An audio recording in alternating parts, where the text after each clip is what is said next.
جی ناظرین، اس وقت ہمارے ساتھ موجود ہیں ڈاکٹر سیامہ محمود قریشی، جنہوں نے پی ایچ ڈی کی ہے سائیکالوجی میں، راول پنڈی سے ان کا تعلق ہے. تو آئیے ان سے بات چیت کرتے ہیں. السلام علیکم میڈم. جی وعلیکم السلام. کیا حال ہے آپ کا؟ اللہ کا شکر، آپ خیریت سے ہیں؟ شکر شکر. شکر. اچھا میڈم، یہ بتائیے گا کہ آج کی جو ورکشاپ ہوئی ہے تو کیا اس طرح کی ورکشاپ سے سوسائٹی پر کچھ اثر پڑ سکتا ہے پریونشن پہ؟ ڈیفینیٹلی جی، کیوں نہیں پڑھ سکتا، یہ بہت ضروری ہے. کیونکہ دیکھیں صرف ہیلتھ کیئر پروفیشنلز جو ہیں وہی سوئسائڈ میں مددگار نہیں ہو سکتے. سارے رشتے لائک پیرنٹس ہیں، ٹیچرز ہیں، بہن بھائی ہیں، ہم ایک دوسرے کی ہیلپ کر سکتے ہیں. تو یہ نالج ایک طرح سے آپ سمجھیے بیسک نالج ہے، جو کہیں بھی جو بھی سیکھ پائے گا وہ دوسرے کی مدد کر پائے گا. صحیح، درست فرمایا آپ نے. اچھا میڈم، یہ ضرور ہمیں بتائیے گا کہ بچوں میں جو ذہنی امراض ہیں ان کی ریشو دن بہ دن بڑھتی جا رہی ہے، تو اس کی کیا وجوہات ہو سکتی ہیں؟ آپ نے بڑا اچھا سوال کیا ہے جی. ایکچولی بچوں کے اندر نا بیسکلی ہم تو وہی کہیں گے کہ یہ جو چینج آ رہا ہے نا ہمارے معاشرے میں، جس میں ٹیکنالوجی بھی ہے، جس کے اندر ہم سب پیرنٹس دونوں بہت بزی ہو گئے ہیں، جو بچوں کو توجہ نہیں دے پاتے ہیں. ناٹ دیٹ کہ ان کا دل نہیں چاہتا، وہ مصروف اپنی زندگیوں میں ہو گئے ہیں. اور دوسرا پھر بچوں کے پاس وہ صرف وہی یا موبائل فونز ہیں یا کمپیوٹرز ہیں. تو اس کے اندر نا جی ایک ہیومن ٹچ ہمارا ختم ہوتا جا رہا ہے. جب ہیومن ٹچ نہیں نہ رہتا تو پھر ہمارا مائنڈ اپ سیٹ ہونے لگ جاتا ہے. تو I feel that we need that human touch, ایک دوسرے کے ساتھ بھی اور بچوں کے ساتھ بھی. اچھا میڈم، یہ ہمیں بتائیے گا کہ ڈپریشن اور انگزائٹی کیمیکلی دو ڈفرینٹ مطلب ڈیزیزز ہیں، لیکن لوگ ان کو مکس اپ کرتے ہیں. آپ ان کو کس طرح سے ڈفرینشیٹ کریں گے؟ دیکھیں دیکھیں میں اس وقت آپ کو کوئی کتابی بات نہیں کرنا چاہتی ہوں. میں چاہ رہی ہوں کہ یہ بات ہر کوئی سمجھ پائے. تو میں بہت ایک اسپیسیفک بات یہ کروں گی کہ ڈپریشن میں جو پیشنٹ ہوتا ہے یا ایک انسان ہوتا ہے، اس کا موڈ بہت لو موڈ میں چلا جاتا ہے، اور اس کی سوچ بڑی نیگیٹو ہو جاتی ہے. اس کو لگتا ہے کہ میں ایک یوز لیس بندہ ہوں سوسائٹی کا، میں فیلئر ہوں. مجھے کوئی لونلینس ہوتی ہے، کرائنگ سپیلز، بیٹھے بیٹھے بندہ رونے لگ جاتا ہے. اس کو ہم ڈپریشن میں لے کر جاتے ہیں. اور انگزائٹی کو آپ بے سکونی یا بے چینی کہہ لیں، کہ وہ بندہ اتنا بے چین ہوتا ہے کہ ایک جگہ ٹک کے بیٹھ نہیں سکتا، اسے گھبراہٹ ہوتی ہے. اور ایکسٹریم کیسز میں اس کو سانس لینے میں بھی دقت آ رہی ہوتی ہے، کیونکہ اس کی گھبراہٹ ٹو مچ ہو رہی ہوتی ہے. تو کئی دفعہ کہتے ہیں کہ جو ڈپریشن میں جاتا ہے اس کی تھوڑی بہت اسے انگزائٹی ہوتی ہے، اور جو انگزائٹی میں جاتا ہے اس کو ساتھ ساتھ تھوڑی ڈپریشن بھی ہو رہی ہوتی ہے. تو یہ دونوں اوور لیپنگ سی بیماریاں ہیں. شکریہ. اچھا میڈم، کہ ہم اس کو اس طرح کہہ سکتے ہیں کہ اگر پاسٹ میں کوئی ان پلیزنٹ ایونٹ ہوا ہو تو وہ ڈپریشن کا سبب بنتا ہے، اور فیوچر میں آنے والی جو کوئی پریشانی ہوتی ہے وہ انزائٹی کا سبب بنتی ہے، ایسا ممکن؟ دیکھیں یہ انسان کی سوچ پہ منحصر ہے. دیکھیں فیوچر کا پاسٹ ایونٹ جو ہے نا، ایک بندہ اگر اس کے اوپر کانسٹنٹ ڈویل کرتا رہے گا کہ بھئی یہ میرے ساتھ ایسا کیوں ہوا، کس لیے ہوا، تو it will depend on the person کہ وہ انگزائٹی میں بھی جا سکتا ہے، وہ ڈپریشن میں بھی جا سکتا ہے. یہ سارا کھیل ہماری سوچ کا ہے. اور سوچ کون سی؟ جو ان لاجیکل سوچ ہوتی ہے. اسی طرح جو فیوچر کا بہت ڈرتے ہیں، وہی ہم ان کو یہ سمجھانے کی کوشش کر رہے ہوتے ہیں کہ دیکھیں فیوچر کا علم اللہ نے کسی کو نہیں دیا، وہ اپنے پاس رکھا ہے. تو آپ نعوذ باللہ یہ خدا کی کوالٹی اللہ نہ کرے، آپ کیسے سوچ رہے ہو کہ جی فیوچر میں یہ ہو جائے گا. تو you need to stop acting like that. You need to stop acting like نعوذ باللہ خدا. فیوچر اللہ پہ چھوڑ دیں، آپ پریزنٹ پہ کنسنٹریٹ کریں. صحیح، درست فرمایا. میڈم یہ ہمیں ضرور بتائیے گا کہ جو والدین کے انٹرپرسنل ریلیشنز ہوتے ہیں تو ان کی بچوں کی ذہنی صحت پہ کیا اثر پڑتا ہے؟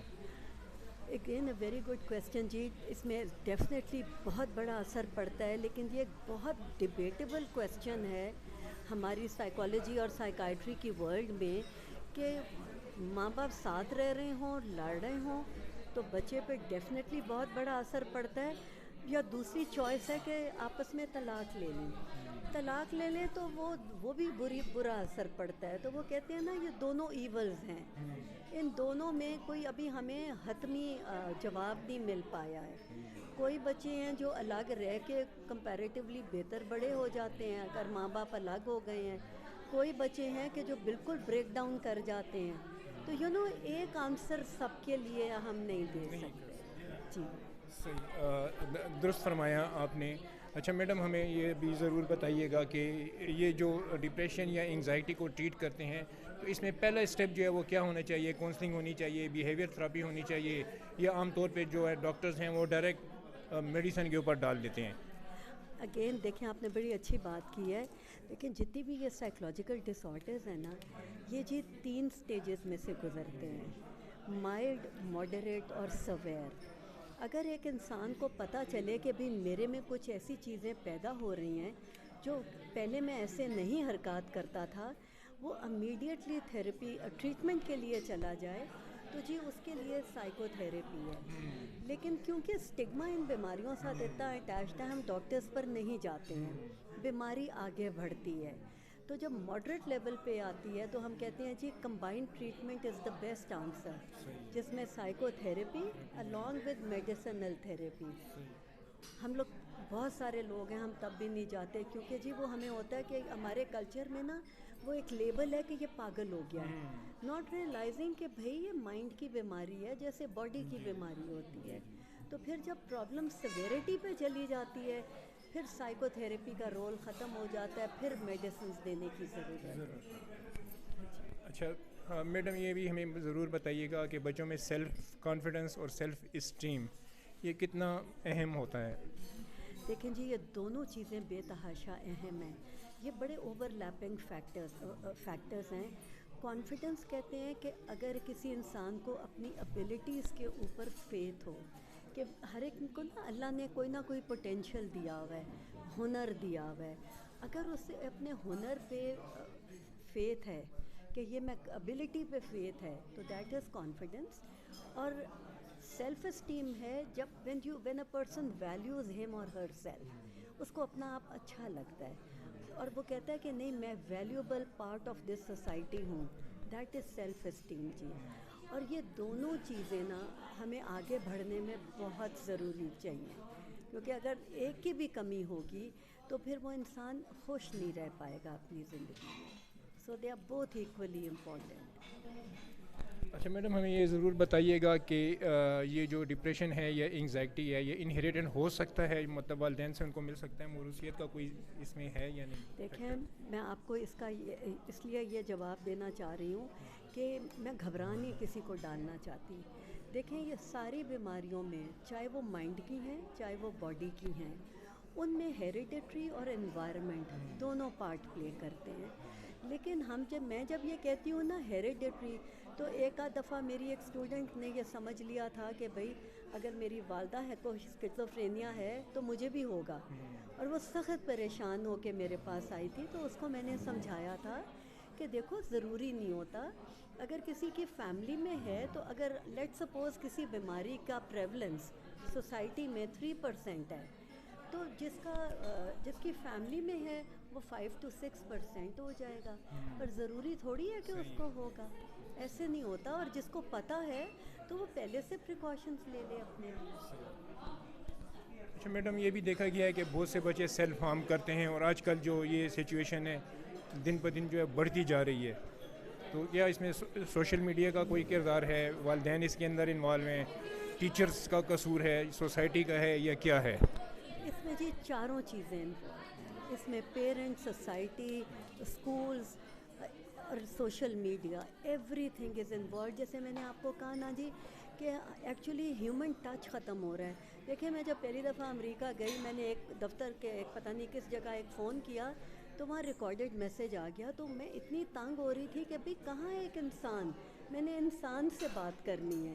تو اب آہستہ آہستہ وہ چیزیں یہاں آ رہی ہیں جی, کہ یوزلی اب آپ دیکھیں کمرے میں 5 فیملی ممبرز بیٹھے ہوں گے اکٹھے, اور سب کے ہاتھوں میں فون ہوگا, کہ بھئی یہ ٹائم ہے آپس میں آپ بات کریں. کبھی میں ریسٹورینٹ میں کبھی چلے جائیں ایز اے فیملی کہ جی ہم نے کچھ کھانا کھانا ہے، تو میں سائڈ والی ٹیبلز پہ دیکھتی ہوں کہ لوگ کٹھے بیٹھے ہوئے ہیں اور سب نے فون ہاتھوں میں پکڑے ہوئے ہیں، مطلب تو یہ جو ایک فیلنگ آف لونلینس یا الوننس ہے نا جی، یہ بہت بڑا کنٹریبیوٹری فیکٹر ہے میرے خیال سے. جی اچھا میڈم کا جو میں یہ سمجھتا ہوں کہ ٹیلی فون نے ہمیں ایک دوسرے کے بہت قریب بھی کر دیا ہے، جو دور تھے ان کو قریب کر دیا ہے اور جو قریب تھے ان کو دور کر دیے گئے. اچھا یہ ہمیں بتائیے گا ڈاکٹر صاحبہ کہ یہ جو ڈاکٹرز کا بیہیویئر ہوتا ہے اور ان کے ریلیٹیوز کا بیہیویئر ہوتا ہے ایک سائیکیاٹرک پیشنٹس کے ساتھ، وہ کتنا اہم ہے؟ وہ جو جی سارا جو ٹریٹمنٹ کا دار و مدار ہے نا جی، وہ ہمارے بیہیویئرس کے اوپر ہے. دیکھیں آپ نے کئی دفعہ سنا ہوگا کہ لوگوں کو اپنے جاننے والوں کو کہتے ہوئے کہ جی میں اس ڈاکٹر کے پاس گیا، اس سے بات کر کے میری آدھی بیماری دور ہو گئی. مطلب کیوں آدھی بیماری دور ہو گئی؟ کیونکہ ڈاکٹر نے اس میں انٹرسٹ لیا، رائٹ، اور اس کو اس کی پریشانی پوچھی. دیکھیں کہتے ہیں 75 to 80% آف باڈی کی جو بیماری ہیں، جو فزیکل ایلمنٹس ہیں، that are because of stress.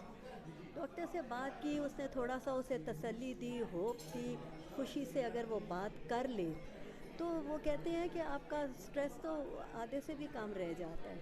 تو ڈیفینیٹلی جی ہم انفارچونیٹلی نا ہم اپنے ڈاکٹرس کو، میں ساروں کو نہیں کہوں گی، بہت سارے یہ چیز سمجھتے بھی ہیں، لیکن اگر وہ نہیں سمجھ پا رہے تو اٹ از بیکاز وہ ہم ٹریننگ نہیں ویسی لے رہے کہ یا ہمیں دی نہیں جا رہی.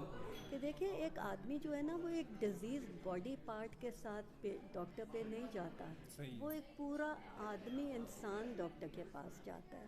تو اب ڈاکٹر کہتا ہے بس اس کا ڈیزیز باڈی پارٹ ہے، اس کو کلیئر کرو، دوائی سے یا سرجری سے کٹ کرو اور اس کو گھر بھیجو، ناٹ ریئلائزنگ کہ وہ اس کی مائنڈ کے بات ہی نہیں کرتا.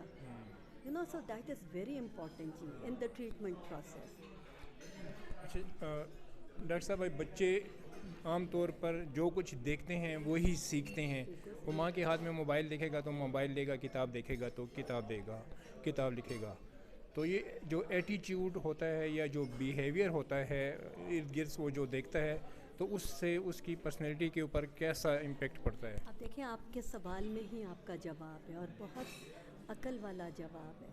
دیکھیں بچے کو ہم کہتے ہیں کہ وہ ہی is like a monkey, he imitates the elders, right. تو آپ نے سائیکالوجسٹ بھی یہی کہتے ہیں کہ آپ نے جیسا بچے کو بنانا ہے نا آپ خود بن جائیں. آپ اس کو سکھائیں نا، باتیں نہ کریں یہ اچھا ہے یا برا ہے، آپ اس کو جیسا وہ آپ کو دیکھے گا وہ ویسا بن جائے گا. اچھا میڈم ایک ہمارے دین کا، مذہب کا بیہیویئرس کے اوپر یا جو سوشل نارمز ہیں یا جو ایک مریض کی سائیکالوجی ہے وہ کتنا ایفیکٹ کرتی ہے؟ پتہ ہے جی exactly again a very good question. Why so کہ دیکھیں میں ہمیشہ سمجھتی ہوں، یہ میری سوچ ہے، آئی مے بی رانگ. دیکھیں جو ریلیجن ہے نا وہ ہماری ایک فال بیک ارینجمنٹ ہے. ہمیں پتہ ہے there is someone taking care of us, وہ ہمارا خیال رکھ رہا ہے، وہ ہمیں ٹھیک کر دے گا. میری امی ہمیشہ کہتی ہوتی تھی جی کہ جیسا آپ خدا پہ گمان رکھو گے نا وہ ویسا بن کے ملے گا، because he doesn't want to let his بندہ ڈاؤن. اگر ہم کیا کرتے ہیں، اگر ہم کہتے ہیں نا خدا یہ کر دے گا اچھا، وہ واقعی اچھا ہو جاتا ہے، اور جب تک وہ نہیں ہو پا رہا ہوتا ہمیں ایک سکون آ جاتا ہے. تو ریلیجن کا جی بہت بڑا ہولڈ ہے، پرووائڈیڈ ہم اسپرٹ آف ریلیجن کو سمجھیں. انفارچونیٹلی جی ہم ریچولز میں پڑ گئے ہیں.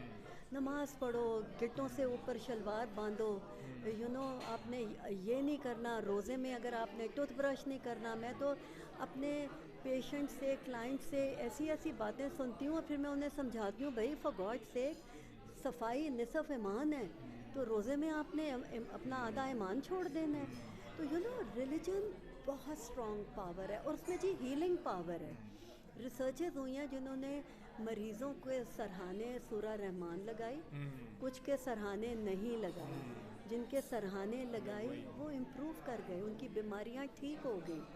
تو جی religion is a very very strong holding factor for us. بہت شکریہ ڈاکٹر صاحبہ آپ کا being with us. Thank you very much once again. جی بہت شکریہ آپ نے مجھے یہ اپرچونیٹی دی. بڑی مہربانی ہے. Thank you.